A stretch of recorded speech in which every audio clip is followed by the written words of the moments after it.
Senin tanggal 4 September 2017 saya akan mewawancarai seorang ustadz yang ada di Cogong. Cogong adalah salah satu desa yang dimana di Montasi ada di Aceh Besar.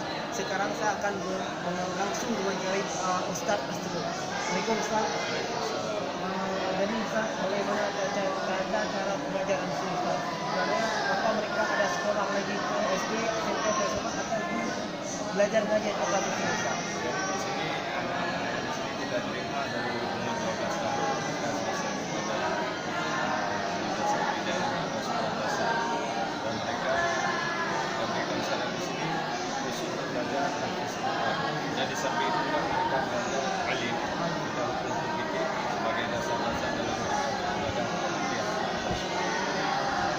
dan mereka sendiri berbeda tidak sekolah dan mereka khusus itu dan kita sudah banyak berusaha kasus kami dari Indonesia dan beberapa tempat sudah melakukan pondok sendiri, dan ini tersebar juga di seluruh Aceh dan juga ada sebagian beberapa daerah masuk Medan dan oleh amal-amal satu anak dari Medan dengan masa 1 tahun 18 hari selesai menghafal 30 Indonesia.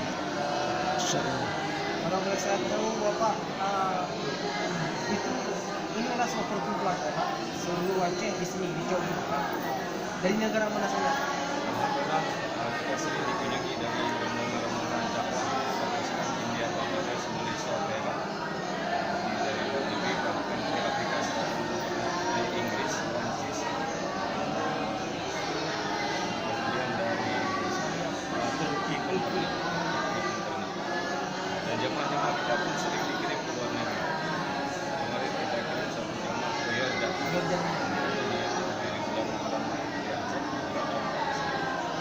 Jadi apa tujuan mereka setelah bergabung di sini? Sebelum waktu tadi apa mereka akan dikirim ke desa-desa untuk menghafal isi? Ya, alhamdulillah program kita ini sebagaimana program Nabi dan sahabat. Bagaimana masjid-masjid itu dapat dihidupkan oleh Islam sebagaimana mazhab yang mereka telah yakini. Maka sebenarnya Indonesia ini sebagai mazhab Indonesia bermadzhab satu. Jadi kadang-kadang cuma dalam kitabnya saja, tapi dalam praktek kehidupan maka kita ajak mereka. Di setiap orang yang datang ke Aceh mereka bukan ajak orang India, mereka memang Hanafi, tapi sampai di sini bukan mengajak orang Indonesia di orang Aceh mengamalkan, dan orang Islam mengamalkan itu telah mereka yakin. Tidak kita datang ke negeri lain, kita bukan mengajak mereka bukan menghormati kita, tapi kita mengajak mereka bagaimana amal-amal agama ini kembali wujud dalam kehidupan masyarakat. Terutama di sentralnya kepada masjid. Di masjid-masjid kita mengharapkan semua masjid itu hidup seperti masjid di zaman Nabi, di Masjid Nabawi. Nabi Rasulullah SAW bersama sahabat datang ke Madinah membangun masjid dan memberi masalah di masjid dan menghidupkan masjid. Sehingga dari masjid ini lahir ulama-ulama besar di zaman Nabi SAW. Walaupun tidak ada madrasah. Jadi berapa lama durasinya Pak? Apa mereka 3 bulan, 3 hari atau berminggu? Ini menurut kemampuan biaya masing-masing. Karena kita usaha dakwah itu kemampuan biaya masing-masing. Kebiasaan setiap bulan 3 hari posisikan masa khusus berziarah ke desa-desa, membangkitkan semangat orang di desa kita datang untuk menghidupkan amal-amal masjid. Dan ada juga yang ada kemampuan 40 hari, 10 hari. Kebiasaan setiap bulan 3 hari, setiap tahun 40 hari. Semua hidup paling kurang pernah kita beri masa perjuangan agama selama 4 bulan. Yang inti pertama untuk diri kita, dan kita mengajak orang-orang Islam bersama-sama memperbaikinya. Kehidupan Islam ini bisa wujud kembali. Setiap orang Islam merasa bahwa orang Islam ini saudara saya. Itu Ustaz, biaya apa dari diri sendiri atau dari pemerintah?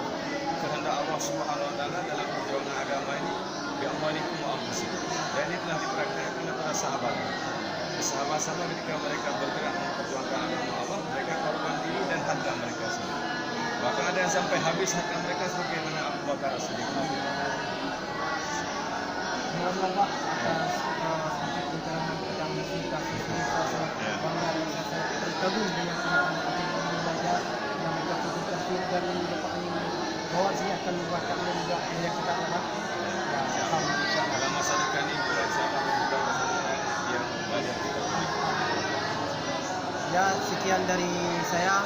Saya akan mencoba lagi dan mencari mengkaji dan bagaimana anak Aceh mau belajar agama, mau belajar mengaji dan selalu ini hidupnya anugerah, hidupnya seperti zamannya Rasulullah SAW yang selalu cinta pada agama, juga pada raja sekolah muda. Setiap setelah maghrib mereka akan belajar mengaji. Sekian dari saya. Wassalamualaikum warahmatullahi wabarakatuh.